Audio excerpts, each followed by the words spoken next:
বন্ধুরা, আজকে আবার একটা নতুন ভিডিও নিয়ে চলে এলাম। আজকে এই বিয়েবাড়িতে মোটামুটি 350 মতন লোক খাবে। তার জন্য আমাদেরকে আগে থেকেই বলে রেখেছিল। তার জন্য আমরা সেই মতো প্রস্তুতি নিয়ে খুব সকালবেলায় মাছ নিয়ে চলে আসি। এরপর আমরা কাটতে খুব ব্যস্ত হয়ে যাই।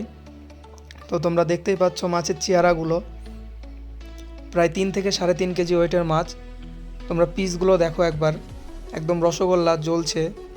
তো যাই হোক, আমার বন্ধু মাছ কাটাতে খুবই এক্সপার্ট।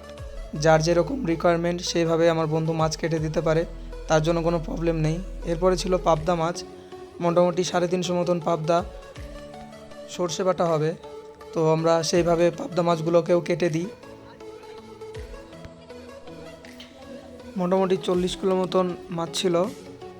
তো যাই হোক, এবার দেখো মাছের তেলগুলো, খুবই সুন্দর তেল আছে। সকালবেলায় যে মাছগুলো দিয়েছিলাম উপরে ঠাকুরমশাইরা রান্না করছে, চলো দেখাই তোমাদের। ভালো মন্দ তারা নিজের মুখেই বলবে।